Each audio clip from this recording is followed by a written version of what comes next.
Welcome to the Priority Zero podcast. Stories of service. Welcome to the Priority Zero podcast. My name is Oresti, and today we've got with us Juan Faico. Now, Juan is a Australian Army veteran, a Federal Police veteran, a State Police veteran, and also an Interpol veteran. So, welcome to the podcast, Juan. Thanks for having me, Oresti. It's a pleasure. No. I hesitate to use the word military veteran because I didn't really do much deploying, but certainly all the other first responder stuff, I'll put myself into that category. But once again, thank you for having me on. It's a pleasure, especially given some of the other really interesting people I can speak to on here. No, I appreciate you coming on. Now, we met for a bit of background at the Resilience Shield course run by the Ponk brothers and Tim Curtis in Fremantle. We did that in, I think it was December last year. Is that right? December? Yes, late last year.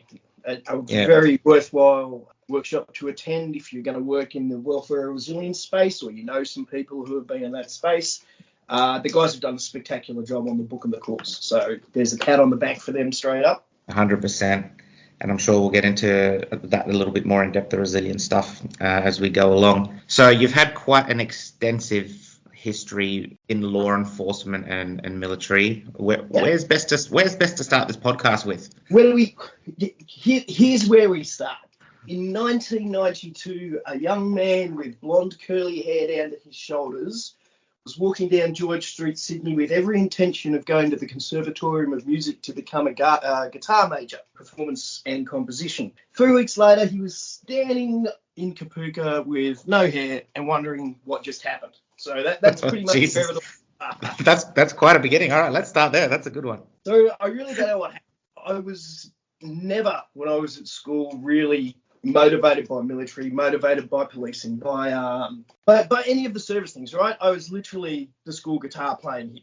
And to this day, I can't remember why I joined or exactly how I ended up on the bus to Kapooka, but I do remember one guy bought his golf clubs, which was an incredibly bad idea because they used to say, "I'll make sure you bring your golf clubs" to the recruits and see who was stupid enough to do it. I was part of the first ever platoon of the Ready Reserves, which is a while ago, and the idea behind the Ready Reserves was 1 year full-time, 4 years part-time, and it was to sort of bridge gap between standard general reserve service and full-time soldiers. What it was incredibly unpopular with both because it was seen as taking away from the ARA full-time jobs, and it was seen as trying to be better than the Ready Reserves. But so when I joined, they were like, "Which corps do you want to go to?" And I went, "I'm interested in armour, I'm interested in SIGs, and I'm interested in INT." And they said, "Welcome to the infantry." And I was like, "All right, I'm going to the infantry." So I did my training, went to 6RR. I did my full-time service there. And then I went back a couple of times, ended up being a mortarman, mortar section 2IC. Somewhere around the end of the third year, my platoon commander hauled me into his office and he said, "You ask too many questions. Go and get a commission." So, like a good Lance Corporal, I saluted, and I went to what were referred to as the Octus, which I don't think exists anymore. They're university regiments. So I did my reserve officer training through that, got out, worked at 4th VR and SWR, did some training and development, which is kind of where I developed an interest in standing up and speaking. But when I got out of the full-time military, I just bummed around for about a year and I didn't really do much constructive. And a friend of mine who had done much the same thing said, "Why don't you join the cops?" Which I did and got a lot of... The academy was great. When I joined back in New South Wales Police, for the benefit, when I joined back then, they actually paid you to go to the academy, which they're now bringing back in. And it was very hands-on, wasn't very subtle. There was not a lot of hugs and kisses back then. So I did that, graduated, and I started at Fairfield Local Area Command in Western Sydney, kind of Western Sydney. I think I realised I was out of the training environment because in my first week there was a guy with a firearm in a shop that my partner had to crash tackle. There was a 6-car pileup on the highway with fatalities. And I just remember going home after that one going, "Wow, this is all quite real." And I did what I suspect a lot of people have done, and I just put it away. And I went, "It's fine." I did not fly to my family, which you shouldn't do, but I think a lot of people don't. So you bottle all that sort of stuff up. But I didn't realise at the time what was going on. And I think, and feel free to agree or disagree with me here, a lot of young first responders, and I guess young people in general, and certainly young soldiers of Navy, Air Force, etc., we all think we're a little bulletproof. And to a certain extent, you kind of are psychologically bulletproof for a little while, probably, right? It's a bell curve. And if you don't recognize that and manage it early, then it eventually will run over you later. So it can be good for you because you have to accept risk out on the road as a first responder, full stop. But you also find that it can be counterproductive eventually. And I think that's something that we'll get onto later. I think the first time that everything really hit home, and this is a story that still is a little tough to tell, but we'll go through it and we'll see how we go, is that when you work early in policing, normally they certainly used to have what was called a buddy system, where they paired you up with the senior guy, and you worked with them on the car for about 3 months, as much as possible. If you're on the same shift, you work together, and all those sort of things. Now, the guy that I had as my first buddy was a guy called David Carty, which is a name that most people in New South Police will recognise as a guy who was stabbed to death off duty at the Fairfield Tavern in the early 90s. So that night, he was off duty, and myself and the other 2 car crews, I'm going to say Fairfield was running 2 car crews and a supervisor's crew, so 5 people, just got the call to the tavern that there's been a stabbing. So we attended there.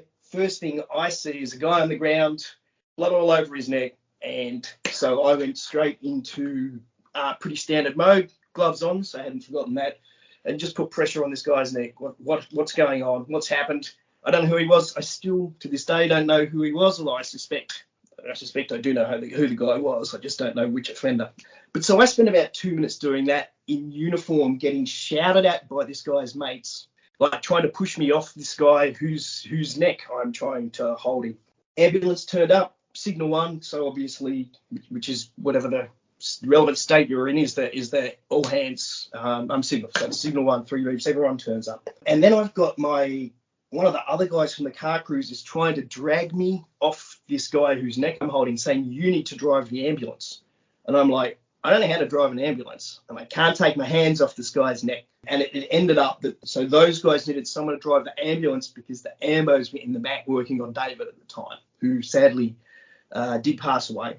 And then, of course, it becomes a crime scene. Everyone comes in. I still had no idea at that point in time when they locked it down as a crime scene that had happened to David.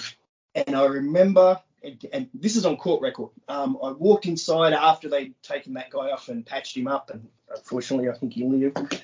Took off the rubber gloves, put him in a bag, put him in my pocket because I thought, well, I don't know whose blood everyone's is, but it might be evidence.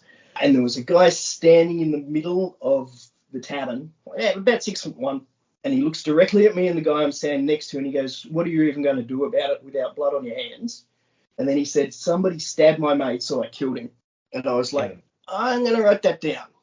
So I wrote that down, got that signed off on, and then like 4 hours later, you get back to the station, you find out who it was and how everything happened. That was probably the first time I think I went home and I vented at all. And I was living with a girlfriend who wasn't a cop, and I didn't know no other policing related family, and I got so drunk to try and cope with it, and that was that. I mean, alcohol has been a bad habit occasionally for me in dealing with it. So I remember that, and then I remember that so they arrested guys, did it all, and it was a bunch of guys who called themselves the Assyrian Kings that David had an altercation with earlier in the day or earlier in the week. And they started trying to follow people home from the police station, which was rapidly put right by putting half of what was then the TRG, and then it is now the State Protection Group, inside the front of the station. So every time they tried it, you just drove back past the station and they were spoken to. But they moved everyone. As a result of that, everyone who was a witness was generally transferred out of the region for witness safety. But I remember at the time, apart from everyone going and getting drunk, the support that was offered was, do you need to talk to someone? Do you need to talk to a psychiatrist? And I don't think anyone did, because it was just not acceptable back then or not expected back then. And now I feel like it is. And now, to a certain extent, I feel like you can say I can put my hand up and have a conversation. So that's kind of where it started, but then I kind of put it away and I never really pull those things out. And there have been a few. I've been to plenty of fatalities and things like that with other people. So that's a little bit of some of the stuff that you go through. I worked as counsel to the New South Wales State Coroner, so I was a prosecutor for a while, which once again means you're then exposed to all sorts of unnatural deaths and homicides and attending the odd post-mortem, which is never great. And then I moved, actually I prosecuted a lot of child protection matters when I was with the New South Wales Police. And there was a big operation called Operation Oxen in the 2000s at some stage, mate. My memory is a bit fuzzy. Basically, back then, people had actually been using their credit cards to subscribe to child pornography sites. Trigger warnings for anyone, by the way, which I probably should have done at the start. So I worked with them because a lot of the offences are state and some of them are federal. The AFP said, well, look, we want to isolate a few people to help us prosecute these cross-jurisdictional offences. So I did that. And then after that, the AFP hired me across to work in what was then OXET TSET, which was online child sexual exploitation, human trafficking, trafficking women into the sex industry and all that sort of thing. So that was, I mean, I think I've honestly managed to expose myself to everything that I shouldn't have in my entire career. But yeah, so I did that for a while. Full credit to the AFP on that one. I'm going to say around 2006-ish. It was widely recognised if you were working with child material and one day you walked in and said, I don't want to do it, you didn't have to do it. If you said, I need a break, you got a break. The sites were online and available all the time. So I hear a few people in other groups and other agencies saying, oh, management's not doing much of a job, management's not doing this. And I'm not saying that every other part of the AFP or the AFP now is doing it right, but when I was there, that was really being very well managed. So there are people who care. That's good to hear, because you don't hear that in a lot of first responder military roles. It's getting better, but yeah, that's really, really good to hear. The AFP is genuine, and I know a few people who are currently engaged with it. The AFP is genuinely trying to do it right, but it's also just an incredibly complex issue. And one of the reasons, and I'll go through this in a minute, because I think it's valuable for me to get to the point where I tell you why and how I fell over completely. So I'm trying to run through this a little bit quicker because of timings. So I went from the AFP to the AFP's International Deployment Group, which is basically something makes me think it was about 300 people from across the AFP, and it was just guys with different skill sets that whenever the government wanted something done overseas and it wasn't going to be the military, they would find people, an international deployment group who fitted. So for MH17, they sent the IDG to the MH17 shooting down of the plane, and they sent people who knew about aeronautical engineers, DVI guys who knew how to do search, anyone who spoke the languages. So and then they trooped to task it, right? So I went to the Solomon Islands twice, not at the worst end of it, but certainly not at the best end of it. And I managed what were called the tension trials because I was a prosecutor, which was all of the murders that were done and covered up during the tension trials where they would kill people and hide bodies. So I had management of that. So that was, once again, boxes and boxes of very difficult to prosecute briefs, which I think most of them ended up not getting prosecuted. I went to Timor. I was a staff officer to Luis Carrillo, who was then the UN Police Commissioner in Timor and later on became the overall UN advisor for police. Timor was very interesting because there was just every now and then there would be a riot at the drop of a hat. But I have to say that was a much more low pressure role with some funny stories around it. And then I went back to the Solomons for the elections and they tried to burn Honiara down again, as they do. So at the conclusion of all of that, I felt fine. I'd go to work, I would come home, I would chat. I didn't really feel like there was any issues in my life. And my wife, who is probably the most saintly woman ever not to wear a halo, she works for a large bank, and the bank said, would you like to go to Hong Kong? And she said, what would you like to do? And I said, well, you're a banker and I work for the government, so we know who's making the money. Let's go to Hong Kong and we'll see we'll see what happens. And it was good for a while. I do a lot of reading, I do a lot of study, but it was very difficult to get work. And it was at that point where I think I started to have the issues from taking my foot off the pedal. And I firmly believe that many of us, we take all that trauma and stress, and if we take our foot off the pedal, that's when it all hits us. Like I said to you earlier, when you start to get time off. And I didn't think I had a problem at all. I thought I was fine. And you're married, all right? You've been in trouble with your wife before, I assume. Most definitely. Yeah, but I don't know if you've ever been woken up strapped to a hospital bed after an alcohol and prescription drug overdose with your wife standing over you in trouble, but that's a lot of trouble. No, definitely not that much trouble. So I literally got to that point and I was like, I'm fine. I'm just a little stressed, and still didn't seek professional help because in Hong Kong, they just let you go out. All right, they're like, oh, he's back. Off he goes. So I think if I tie it back up, so let's bump forward to Singapore, because we moved after 5 years in Hong Kong, where I was self-medicating with alcohol and training dragon boat.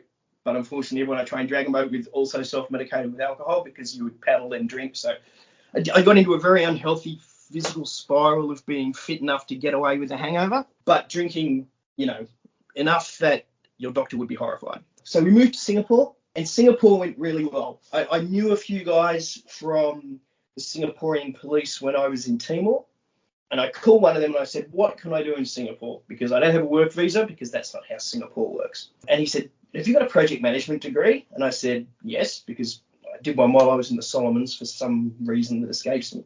And he said, Interpol is hiring. So I was like, okay, let's see what that is. And so I picked up an Interpol project called Sunburn, which basically was covering the entire ASEAN region. We did counter-terrorism, border management, forensics, both digital and physical forensics, so biometrics, facial recognition, fingerprint, DNA.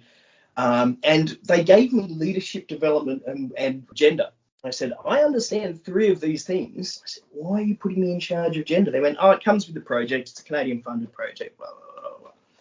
And I was like, all right, who's in charge of gender at Interpol? And there was just silence. And I went, it's not me. Is it me? And they're like, it's you. So I'm like, right, hire me a gender specialist.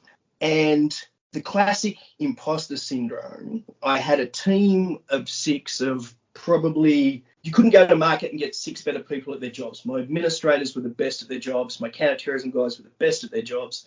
The gender expert I hired used to work in Palestine, teaching the Palestinian police about gender diversity, which that was obviously a bit of a work.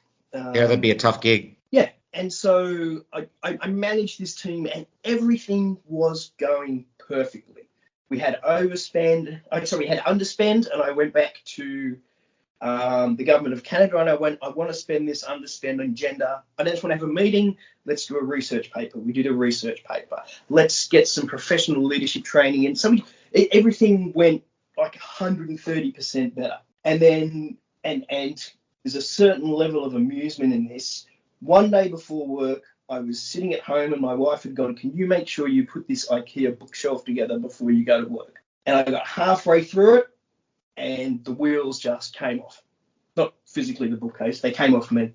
And I was in tears for days. I called my office, they came over, and I just didn't know what it was. And it was the first time that I ever went and saw a psych, and they were like, this is what it is. You've isolated yourself from every single relief valve that you could have had. And eventually it becomes too much. So that's a thing to watch. And it took me a year and a half to get back to really being functional at all. So, I mean, a good way to look at it is if we lean on Ben, Dan, and Tim's, the Resilience Shield model. I stopped training here, one, because it's super hot and I didn't have a dragon boating team. I wasn't really doing anything mentally, like watching TV and trying to send in CVs, but I wasn't doing what I normally do now, which is find a book I read and read from cover to cover, or doing any actual study. I didn't have a professional group because I isolated myself from them because I thought they were all superb, and I didn't feel comfortable asking my professional group for help. Didn't have a social group because I wasn't doing any martial arts here. And I mean, the adaptability layer we can not talk about, but I literally had unconsciously separated it myself from every single method of support that I could have had. And I didn't unload on my wife because I didn't want to unload on my wife. So I didn't say, look, I'm feeling really bad. So all she saw was me half drunk most of the time and probably not being at my best personality wise. So I think apart from the fact that I finally got the bookcase together, that's pretty much me. And where I am now is fine. Where I am now is I'm the head of leadership and development at a company called Capture Cyber, and I manage the DEI resilience, and we do cybercrime and things like that. But a couple of points that I think it's worth touching on: how important it is to have a support structure around you, even if it's people you don't call on all the time. So apart from my wife, who still doesn't really get it, but she's supportive, right? When it happened, my team at Interpol came together. My direct line manager at Interpol came to the party, and the HR at Interpol, the individuals, came to the party. But it was all ad hoc. And ad hoc went very well. But it was literally, I said, well, what does the Interpol doctor want? And the Interpol doctor was like, I'm a GP, I don't know. Go and find a psych. But I found one, but when I came back, it was all very well handled. So I think this is something that when we look at the management of resilience and welfare in large organisations, which is what the thesis I just wrote is on, we absolutely have to make sure that things work because the structures in place from top to bottom work, not because we have the right people in the right place at the right time. Yeah, so that was an interesting thing. For me, I realise now the importance of having some structure around your resilience and your welfare. Before, I mean, I've just given you the how not to do it, right? I have literally done all the dumb things, as the song goes. And it's those little things that you do before that stop you from getting to the point that it doesn't become fixable, right? Some guys talk about journaling. Some guys talk about having a physical activity that they do. Some guys read. But I think one important point is that you've got to do something.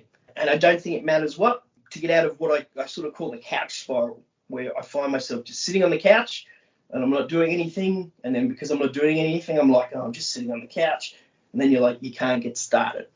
So now I read a lot. I study. So I'm just finishing my third master's thesis now. And I do martial arts. And with those things, it lets me get the brain more functional, and it stops me from slipping into the spiral. And I know when I stop doing one of those things that I have other aspects of my life to look at.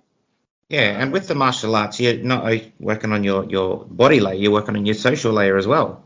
Yes. And in fact, a lot of martial arts, and once again, if I come back to my thesis, one of the things about your mental state is getting into that flow state, right? A state where you're doing something, but you're doing it in such a way that your brain is not actively having to focus on it. And there's a Filipino martial art called Kali or Eskrima or Anis, whichever you want to call it, which is the national sport of the Philippines. And it's basically twin stick fighting, but it has drills and it has flows. And I find that if I go to the class, 1, obviously it's good for your body. 2, the drills and the flows are good for your mind. 3, it's good for your social. So yes, if you can combine something that does all of those things as well, yeah, it's all much better. Yeah, I guess one of the things that we've got to, I guess for all the listeners out there, is your resilience comes in ebbs and flows, right? Once you reach a little bit of a hard time, get to that tipping point, what we want to do is we want to be able to make sure that we're doing the basics right, which is making sure we're focusing on our sleep, making sure we're focusing on our nutrition, make sure we're focusing on our exercise and keeping our body moving. They're the 3 things that soon as your resilience starts to go down, as soon as you come through a bit of a hard time, whatever that may be, they're normally the first things to go. You might be having a hard time at work, so you start working late. So when you start working late, you're like, you got no time to cook. So what do you do? Yep. As Dan said in the course, we salute the colonel on the way through the KFC drive-through as we're getting our food. we miss our training sessions that we would normally do in the afternoons, and our sleep patterns are out because we're stressed as well. So we end up on a spiral, and if that's not visible to your peers, your leaders, your workmates, your family, and you don't communicate it, it doesn't get any better, right? One of the things that I found fascinating with some of the research that I did is that when you're changing things, and it's on diversity, equity, and inclusion, but I focus heavily on psychological welfare and things along those lines. And one of the issues that I found is that really you affect three groups, right? When you're changing things, you affect, obviously, there's normally a group who your changes are intended to benefit or to assist, be it people with work-related health issues that have had to come back, that are trying to come back to work, or people who are working high-stress roles that you're trying to maintain. Your frontline paramedics and guys like that, right? So if you implement something to support them, then that's one group of people. The other group of people that is often not looked at and consulted, and you should never make a change that affects someone without at least giving them a voice, right? And from a leadership and an organisational change perspective. And I think, a lot of agencies aren't even very good at speaking to the diverse group that they're trying to support, right? Be it women, religion, race, obviously, neurodiverse people, stress people. They're not even very good at speaking to the individuals. They'll try and find someone who's supposed to be an expert. The other people they don't speak to is everyone else, because there is going to be loss. If you take something from one group, which is probably the dominant culture in an organisation, and say, okay, what we're going to do now is we're going to incorporate this diverse group, then there can be a fear of loss, right? So you need to have people understand what are the benefits of the change, how does it help me? And as a leader, you also have to empathise with the losses. You've got to be, I know it means we have less people or less money for these things, and a good way to do it is to make those people mentors. And the third group of people that no one really does research on when they make change is the person who's actually trying to make the change. I hear, and it's right as often as it's wrong, I suppose, that this is management's problem, this is management's fault, this is leadership, this is a failure from the very top. And sometimes I think we forget that there but for the grace of God could go your eye, or there for the great, well, not me, I'm too old, but the 20-year-old guy who has a problem now is one day going to be the 50-year-old Deputy Assistant Commissioner trying to fix things. And like a lot of the analysis it's based on whether those leaders are comfortable to make it. They know there's going to be conflict. They know there's going to be a cost to them, social capital, to change anything in an organisation. And they're beholden to those above a lot of the time. So I found that was very interesting when I researched it, that there's plenty of stuff. Experts will tell you how to support any form of diversity. Agencies want to say we asked an expert, and often the individuals will not all agree with the expert. So probably wandered quite a bit off point there. And the other thing is, I think we have to remember it's a bell curve. My resilience personally might be one end of the bell curve. Someone else's resilience is the other end of the bell curve. At a certain point in time and space, how do we help support both groups of people? Yeah, that's it. And a lot of the things that we learned in the Resilience Shield is like, what is resilience? Like, even academics can't come up with one statement of what resilience is. I mean, the Resilience Shield method is having a better than expected outcome given the adversity faced. What do? We can only do the best that we can with what we have in front of us and try to change things for the better. We are always making imperfect decisions with incomplete information, aren't we? That's exactly right. I guess, and then the issue is, how do you change your organisational culture for everyone? And the research, Kaylee and Dobbins, anyway, I'm not going to go too much into the details of it. Most agencies of all kinds have somewhere at the top level of their organisation, mission, value statement, something that supports, we are an organisation that supports diversity, for want of a better term. There's always something at the top level that says that. But the issue is when you move further down, there's no real change support. So no one's going to have taken this vision and I've written this organisational policy, and then the teams haven't written that organisational policy applies to us, and then the individuals in the team haven't taken it. And that's one of the things that has been pretty clearly identified for those of you who are doing those mid to senior management roles, is how far down the tree has the, I don't want to say a motherhood statement, but has the overall broad concept being taken to a point where it's functional and it works for the people who need it. Can we talk about, have you got any memorable moments that you're happy to talk about throughout your careers? It can be funny moments or anything like that. Obviously, it doesn't have to be bad. Yeah, I am certain that I do. I think there are kind of two that are this demonstration of black humour, which I still find funny, and which, trigger warning again, but anyone who's listening to this podcast is probably from roughly in the film. For those of you who know the New South Wales Police, the main court complex in the centre of the city is called the Downing Centre Local Court. And off down the road about 500 metres is the original court, the Central Local Court, which is generally used for serious matters, bail hearings. And the layout of a court, everyone will know the layout of a court, but of course you have the bench with the judge or the magistrate at the back. You have the bar table. In our adversarial system, you got prosecutors at one end, defence at the other, or in the non-criminal, respondent, defendant, whatever it is. And behind them you have the dock, which is where the defendant sits. And they used to be probably 5 feet high, and the stairs would go down into the cell complex at the Central Local Court. And so corrective services would bring the lucky punter up, sit him on the seat, defence would speak, prosecution would speak, judge makes a ruling. So I was working, and what they don't realise when you run what's called a list court, so you have a list court, which is mentions, and you have a hearing court, which is where you're actually running matters, calling evidence, calling witnesses. So I was doing a list court on a Saturday morning, which is overtime, because everyone loves overtime, and I get a pile of about 60 matters at 8 o'clock in the morning. You walk into court at 9 o'clock in the morning, right? So you've got to go through them, and they're all bail out. So the paperwork that you get as a prosecutor in general is a fact sheet written by the police that says along the lines of, on the 10th of June 2005, police officers were walking down the street. They saw the defendant, now known as, John Smith. He reached into his pocket, he pulled out a screwdriver, he went, I'm going to stab you. We then arrested him, right? And then on the back, you have their criminal history, right? Which shows you if they're on bail, what other offences they've committed. The purpose of that is to allow the bench, be it a judge or a magistrate, to make a decision on whether the person is eligible for bail. One prosecutor, and then you normally have legal aid on the other side, who are just, they represent people and they get the stuff at the same time we do it. And the guy I was working with, contrary to a popular opinion, most prosecutors and legal aid solicitors get on okay because he knows he's a crook, you know his guy's a crook, the judge knows his guy's a crook 90% of the time. And they're like, look, I'm working with what I got. And you're like, all right. So the guy at the other end of the table this day is now a senior counsel and a very well-respected defence lawyer. So he also shall remain nameless.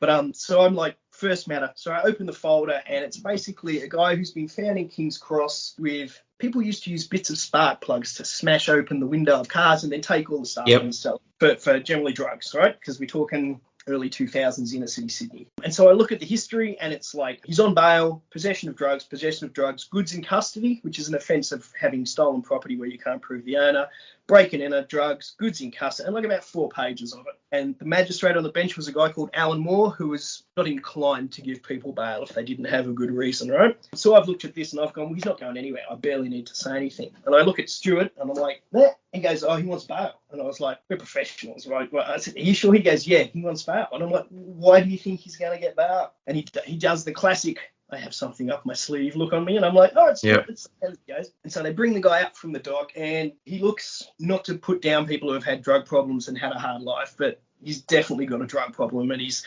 had a hard life and he's been hauled in and he's unshaven and he's sitting there. And so I hand up to the magistrate the fact sheet, which basically says at 2 o'clock in the morning he's picked up by the police. He's got a pocket full of $2 coins, change. He's got broken glass in one pocket. He's got this thing. And then the police see him try to break into another car, so they arrest him. He's on bail for breaking into things. I say so. And here's his record. I said, Your Honour wouldn't be satisfied that if he's released into the community, he would just commit further offences. So it's always good to say you're actually doing both him and the community a favour by refusing him bail. I get this dirty look from Stuart. I'm like, okay. And so Stuart goes, Your Honour, you might look at this record and think, yes, what my friend says is correct. My client is a criminal and he's done all these things. He goes, but I just want to let you know that one thing has changed. You'll see his last arrest for drug use was 4 weeks ago. He goes, and the difference, of course, is that my client is no longer using drugs. And as I look over my shoulder, his client's in the witness box, like on the nod, like just slowly like nodding over sideways, and I sort of reach over to Stuart's jacket and I give it a tug, which is a terrible breach of etiquette. And he looks at me like, what? And I point over my shoulder, and he turns to this guy, he sighs, and he looks back at the judge and he goes, Your Honour, I'm instructed that my client hasn't used heroin for the last month. And the judge is like, anything else? He's like, no. Downstairs he goes. Oh man. So there were some good days. We had some other little games. You used to have to try and get certain words into your address to the judge. I think giraffes ovaries was the best one. I got that in. The chances of this man not reoffending is the same chance as me finding giraffes ovaries in my coffee cup, Your Honour. They're like, I know you're playing a fucking game. and just trying to upset the defence lawyers.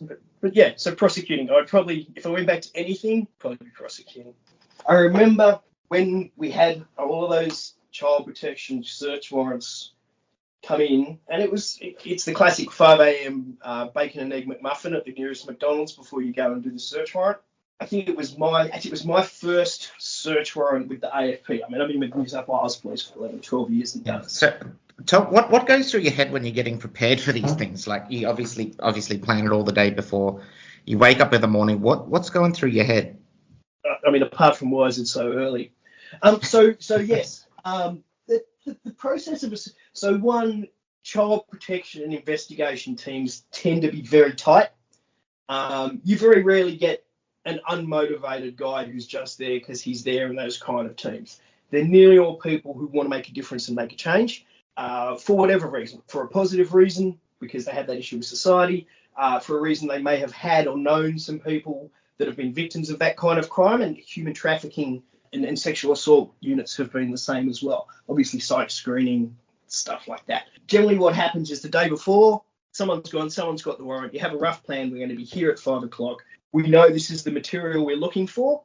In child protection jobs, often there are two things that have to happen. One is you have to get in and isolate the offender/offenders before they can A, use any form of kill switch, hide something, change something, or B, call people, because you used to do a lot of work with groups of offenders, right? And then someone would infiltrate them. Sometimes the US, the Queensland group, Argus, the Queensland Child Protection Group, people hate me for saying this, but they're pretty much the industry standard. They're exceptional. So that's one of the things that goes through your head is, how can we isolate this? Because contrary to what the TV shows, you very rarely start a search warrant with a battering ram. You normally start with a polite knock. So you would do that, you would plan it, you would stack up at the door. You've got the warrant holder, which is me. I've got my team leader, Danny Edwards, who is now retired from the AFP, and probably largely due to my behaviour in that team on multiple occasions. We knock on the door at some stage, and it's like the old screen door, and the front door is open. So I'm like, we don't need to yank open the screen door and charge in. We know this guy lives alone. Kind of hear him in the kitchen. And sort of I knock on the door, and this guy walks up to the door, and he sort of opens it, and he looks at me, and AFP is no uniform badges, right? And guys have got the jackets, but for some reason the jackets only had the name on the back. So it took this guy about 3 seconds to figure out we were the cops, and he just kind of sagged. Like, you just see he was like, fuck. And I looked at him, and I held up the warrant, and I said, surprise. And then my team leader hit me in the back of the head as hard as he could. And I said, my name is Federal Agent Faico. We're here with a search warrant on this. We do not announce ourselves with the word surprise. I was like, you know what is surprise? He's like, don't do that. So yeah, it's not all bad news. And you normally get a result on those jobs. A lot of them like to talk. The material is always the material. We had some very interesting ones, and I'm not giving away too much MO, where we were there for about an hour. And the tech guy was like trying to find something on this computer's hard drive, and I'm like, he's like, I know it's here somewhere, because this matches this, and I lifted up the back of the thing, and I went, see how only 2 of those 3 hard drives are plugged in? And he's like, Doc, I've been here for an hour. I was like, yeah, plug that one in and see what happens, and there's all your material. Some very smart guys. Unfortunately, a lot of them, the offenders you would find working in child-adjacent roles. We had a guy who worked at Children's Hospital. You have guys with teachers, that sort of thing. The rule of thumb, I guess, is that if you like candy, you work in a candy shop. The other time that I remember the most from it, which is proper black humour, and I remember this mainly because I read Dan Pronk's First Responder the other week, and he spoke about black humour. And we'd done a whole load of these raids. And then we're all back in the office. Like, I'm going to say the team is about 12. About half the team is like squeaky young constables straight out of the academy, and every time they turn around, they're like, "Hello, here I am." I'm like, "You should be in primary school." And then there's like the Sarge, and I was a 15-year senior constable, or sergeant for 15 years by then. So I'm pretty bitter and jaded, in a standard cop bitter and jaded way, and so's the guy I work with.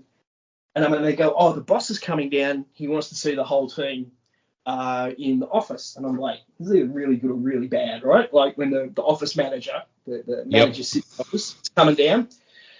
You're like, "All right." And I've looked at Danny, who's the team leader, because there's him, me, and another guy who are kind of the two senior constables and a bunch of guys. And he looks at me and he's like, "I said, "If he doesn't know it's bad, what's happening?" So the boss comes in. He's got the HR lady with him, and I'm like, "Oh, fuck." He goes, "I'll just get everyone to have a seat," the standard edge of the table thing. And I'm standing up the back next to this other guy who remains nameless because he's still on the job. And he goes, "Look, I know we did a search warrant on Mr. Smith's house for child pornography last week. Some of you may remember. We discovered a significant amount of material, blah, blah, blah." And then he looked over and he goes, I just want to let everyone know that sadly Mr. Smith seems to have taken his own life this morning." And I looked across to this other guy and I went, "High five!" And I went, "No brief." And he's like, "No brief." And then I looked up and the manager was looking at me like, "Can't say that. Can't say that." And I was like, "I shouldn't have said it." He goes, "Guess who's getting the next brief?" I was like, it did make the coronial a lot easier. So that, I don't know, that probably is a little black possibly for your audience, but those things also happen. I look back fondly on a few things. When I was a young bulletproof police officer in Newtown, which was the wild west in the 90s. We had actual barricaded drug houses. There was gun crime. There was people doing heroin in the streets. It's not the inner city Newtown in Sydney that you would know today. And it was back when they just started. The Americans call it CompStat, but they used to have you had to get certain numbers and things like that. And New South Wales Police was trying something. And the local area commander at the time came down to the proactive teams office, which was just plainclothes guys whose job it was to go out and look for trouble. And she went, "Arrests." We were like, "What?" She goes, "We need more arrests." And they turned us loose on Newtown, and we were arresting like 6 people before breakfast because the drug trade was so obvious. And we drove this they gave us an old blue Toyota Camry, which we drove like it had been stolen 3 times, and it would go over roundabouts and through bushes and all the stuff you see in Dukes of Hazzard, right? Because times have changed, and back then they were a bit looser on the traffic rules as well. And I remember we all had fond memories of the car. It had a car seat in it. It had fluffy dice, like all the ridiculous stuff. And I'll send you a photo of the guys in the car if you're going to put this up on your LinkedIn or anything. Yeah. And then 10 years later, I get a phone call from one of the guys in the target team. He goes, "Take a look at this." And he's got the car in his driveway with the same number plate. He's like, Really? I bought it at auction for like $3,000. I'm like, "You know what we did to that car, man. Why would you waste the money?" He's like, "Nostalgia." And then apparently it broke Memories, down. yep. Oh, Jesus. That car. And my other fond memory of that car is working with the very old detective senior constable who ran the squad doing a pursuit through the curvy back streets of Newtown. And he's got driving with his left hand and he's got a cigarette in the other hand and he's smoking. And I'm like, "Mate, you're doing 120. He's like, "Mm-hmm." I'm like, "And these are corners." He's like, "Mm-hmm." Finishes the cigarette, throws it out the window, makes the arrest. I'm like, "All right." But those were the good old days, and they weren't actually that good for a lot of us. And in fact, when I look back on it now, I remember I spoke about the bulletproofness of youth. I go to inner city Newtown, and I'm like, I did 140 kilometres an hour down this street, and it's like 1.5 cars wide with speed humps. I'm like, I really should be dead. It's crazy, the perception of what you think was safe when you were younger to looking back, even like looking at learning how to drive and what we did, the silly things that we did when we were younger, you just you look at it back then, you thought it was completely fine, and now you look back, with If someone hindsight, you're doing like, this, damn, that was stupid. Why did I if do someone that? doing this for me was working for me, I would fire them. Like Yeah, I turned a police car sideways across a blind corner because we knew a stolen car was coming the other way once. And I'm like, he would have hit the car we were parked in at about 110.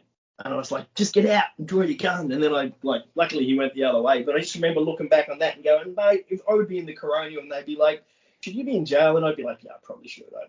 I did all that. But it was funny, and it all was kind of how you did things when you were younger. And now policing, I think, is a lot more restrictive on that. I used to, you used to be able to draw your firearm and not have to do paperwork, right? Because if I had $1 for every crook who's fallen for stop or I'll shoot, like there's plenty of them. Because I'd be like, this guy's faster than me. My knee hurts. And you just, you have to draw your phone. You just shout, stop or I'll shoot. And about 50% of them stop. yeah, definitely a big culture change in policing, and with the rules and regulations around it from back when I was a kid to now. And speaking to a lot of police, it increases the pressure on people when people feel more accountable 100% of the time. And I'm not saying not necessarily, but in the 90s it was different. You weren't accountable 100% of the time, and I don't think that there were guys who were out of line, and there were guys who would play the ball no matter what. But the stress relief wasn't. I mean, the stress relief was basically 2 day shifts, 2 night shifts, and then straight to the pub. And then you would burn it all off when you talk about it, because you would, over those periods of shifts, you would have seen some stuff, and once again, black humour and jokes. And what I think happened is agencies realised that's an unhealthy culture. You can't have a culture where you just literally drink your problems away at the end of every block of night shifts, right? Yep. And so they pushed away from that. And the problem is the beneficial social aspect of it is missing in a lot of policing now. I take out of these things like the specialist squads, the tactical guys, the doggies, any divers, the water police, because, man, every time my in-laws had a house on the river in Perth, and every time I see the water police go by, I'm just like, mate, I made a poor career choice. But some units have that really strong, I guess, esprit de corps kind of thing, right? Or you can call it trauma bonding if you want as well, where you do that stuff, but you stay as a team.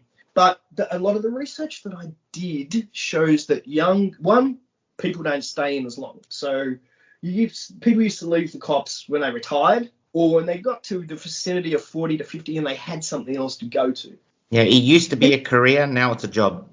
Yeah, but people leave at age 30, 35 with the same, less in time, but it's the same in intensity, stress, resilience, welfare kind of issues that can bubble up. And there really isn't any real ongoing support. And I think that's been an issue, is that they took the unhealthiness away, but people go to the cops now and they go home to their families. In a lot of, I don't know what the Ambos is like, but I assume it's pretty similar. You just go home, and the social aspects of it, unless you have, like a team sports club or something like that, is a lot less, which means that you're removing, your social and your professional groups probably shouldn't be 100% the same. I agree. But if you're the cops, you're not always welcome at parties. And I'm a prosecutor, so I'm a cop and a lawyer, so nobody wants to talk to me. Yeah, that is a bit of a unique perspective, and the thing is, like, I spend more time with my work colleagues than I do my kids. Like, how sad does that sound? I work at 2 days, 2 nights, 4 off. But a lot of the times I work most weekends, so I lose that long period of time with my kids and my family. I spend so much time at the work. The last thing I want to do, like, I love everyone I work with, mate. My team is awesome. But the last thing I want to do is spend all my days off with the people that I work with as well. Yep. You know what I mean? Yep. And that's like when I started with St. John. So I was a locksmith for 16 years, and I started volunteering with St. John to do something different, to meet a new group of people, to learn some new skills. And that's kind of evolved now, where St. John is my full-time job and has been for about 5.5 years. I still do my volunteering, but now I feel like the lines have merged where what I was doing for fun is now what I'm doing for work. You know what I mean?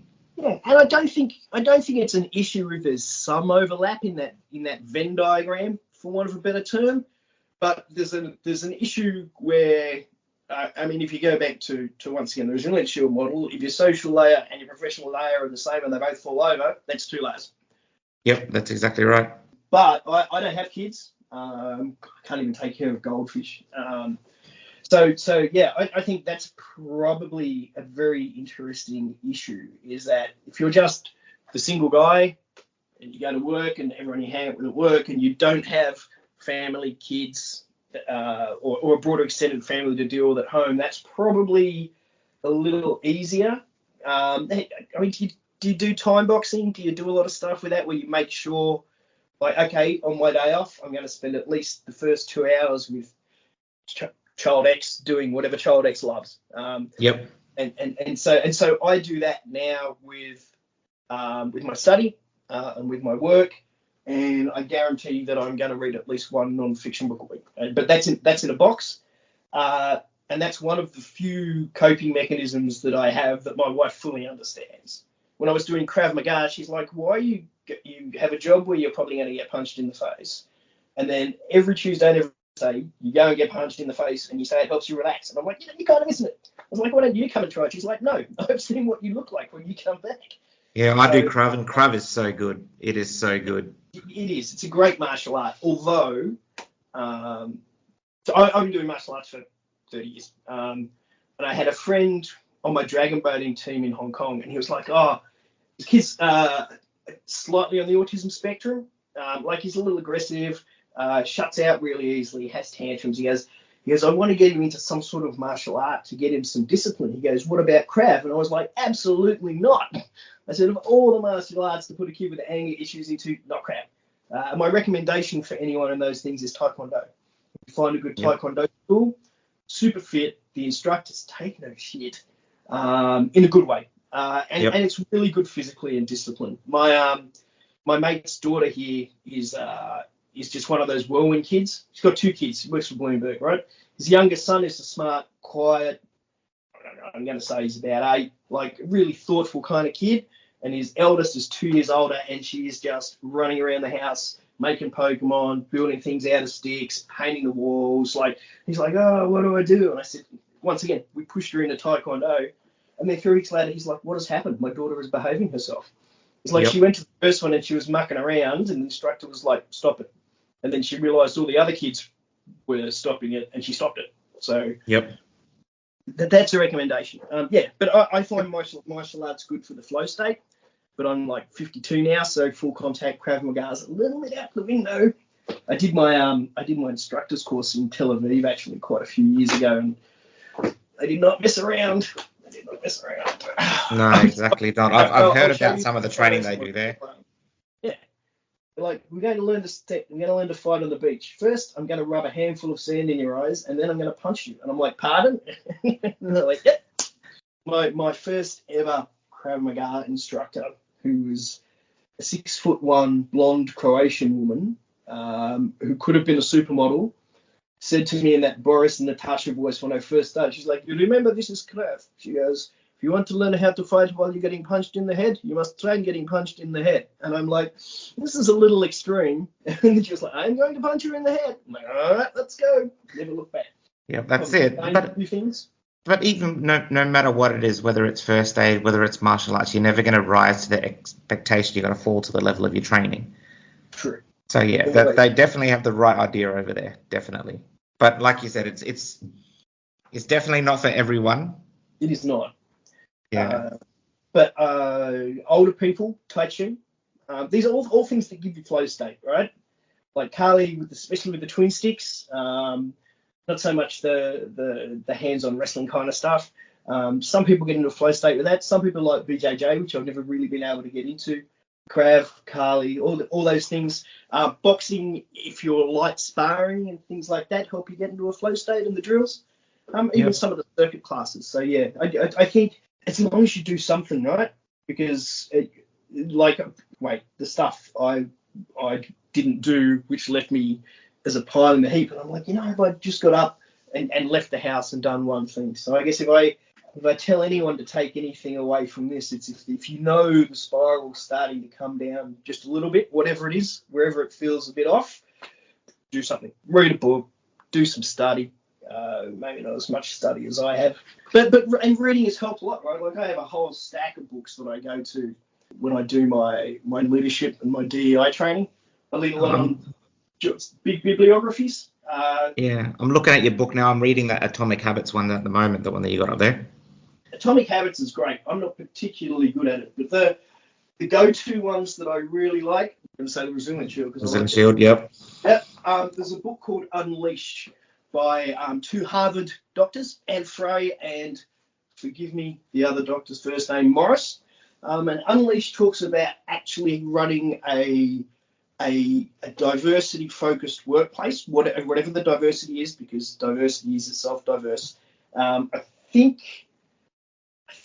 they're two gay women, one of who is black. But the theories that they apply to it are very interesting, because they're like, the most important thing whenever you run actual research to a person from any diverse group, if you have a Muslim in a traditionally Christian society, if you bring a woman in a predominantly male workshop, if you have one openly LGBTQI person, is not take care of me and pat me on the head. It's use my diversity for the benefit of the team.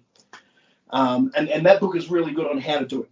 So, and I mean, if you're recovering from a stress and anxiety disorder, then people will say, well, how can this diversity support the team? And I'll tell you how it can support the team. You make that person a mentor. This is all if they're comfortable to do it, right? Because you can't force diverse people to I'm using diverse to cover everything. You can't force someone to use their differences if they don't want to be isolated because of those differences. And one of the things that people who have had stress issues, or have had welfare issues, or have had family crisis and tragedies, is if they're willing, you say, are you happy to mentor other people? Are you happy to talk about what does work for you? Happy to talk about what didn't work for you? And that's incredibly valuable. And they talk about, there's a perception. So you've got a homogenous team. So let's assume we have a team of, everyone's an old white guy who went to King's College in Sydney, and they all went to the same rugby team. And then you've got a heterogeneous team. So you might have a Muslim woman, an African immigrant, one white guy, a guy from China, and an openly LGBTQI/trans person, right? At the start, that homogenous team is always going to be more effective because they all speak the same language, for want of a better term, right? But they're only effective in their field of specialty. Your heterogeneous team, I'm going to stop saying that word wrong, they don't necessarily all speak the same language at the start. So I might not understand the perspective of the Muslim woman because she comes from a strict Muslim home, and I'm like, why are you wearing a funny hat, right? Whatever the thing is, right? Or I don't understand the perception of the Chinese guy because he's brought up in a completely different culture, and I'm like, this is how we do it here. And the role of the leader in these, bearing in mind that leadership is a function not of position, you can lead on something without being the manager or the boss, is that you have to spread that knowledge within the team. So you have to have the Muslims' knowledge transferred to everyone else, and that makes that team much more strong than a homogenous team. So one of the ways that we look at doing it with people who have had bad or tragic experiences or psychological experiences, or they have family members with neurological issues. I have some friends who are part of an autism support group, is you say, are you willing to support the team and tell us these things and give them agency over it? And the way that I have been teaching is that I tell every organisation to show me their language register. Because pretty much every organisation has a register that says RSG speaks English, French, and Spanish. One speaks Arabic and Chinese, blah, blah, blah, blah. And I say, now show me your diversity register. And no one has one. And what the benefit of a diversity register is, you say to everyone, if you think that you have a diverse background or experience or something that can help the organisation, are you willing to be on call for it? You could be LGBTQI, it could be different religions, it could be different race, you might be an expert in a skill set. You might know how to write Chinese writing, do calligraphy stuff. You might be a chef. It doesn't really matter. But at some stage, someone's going to get you a search warrant and go, hang on a minute, the only thing we have here is a guy who's from Uzbekistan, and I think he's LGBTQ, and he only wants to talk about his yak. And somewhere in the diversity register is a gay Uzbek who knows about yaks. But it has to be voluntary. Yep. And it's been a really strong tool for the places that I've spoken to that have incorporated it. So yeah, that's a really interesting concept. I haven't heard of that. No, Diversity register. I think it's a great idea. Yeah, and the best way to do it is to say, show me your language register, because everyone's got a language register, right? Because for triple O, so you need to know who's speaking what, right? Or you need to. And most, once again, I come back to the point that I probably made earlier, which is when you speak to people of any diverse or minority background in an agency which is predominantly something, someone, some other culture, they don't say, oh, I want a cake day once a year. They don't say, I want to be able to dress in these specific clothes or those specific clothes, or I don't want anyone to use this kind of language. They say, I want people to take what my diversity is and use it for the benefit of the team and the organisation. And the register helps you do it. And it also helps you identify your future leaders and your mentors from those diverse groups, because then over time you diffuse the diversity. Yeah, but you're also using people to their strengths as well, and then making them feel like they're contributing. They can contribute something special, something that they can specialize in. Precisely.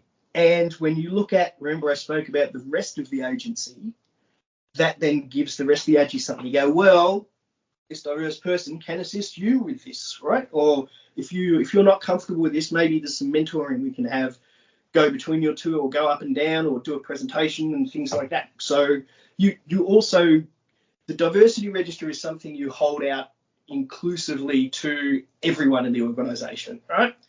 Because you're like, yeah, okay, we're all old white guys that went to King's College. Now we're going to go do search warrants in Chinatown. Now who wants the Chinese guy in the organisation along because he can help, right? That's a very broad example. So yeah, diversity registers are great.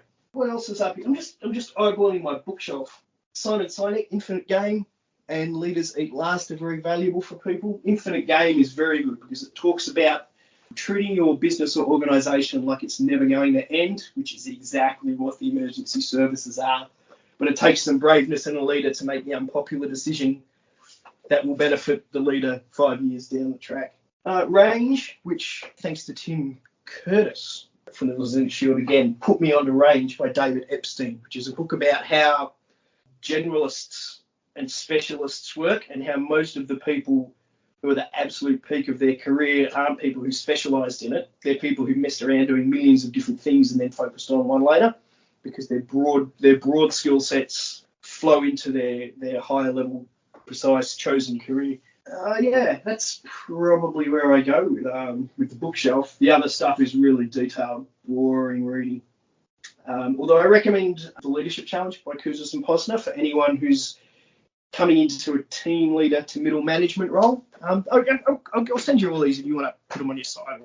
Yeah. I'll definitely link it to the episode, 100%. The Leadership Challenge is very good for young team leaders who are a little bit unsure about where do I go. I've just started. I've got a team. Most of us, when we become team leaders, there's at least one person on our team who is senior to us in time.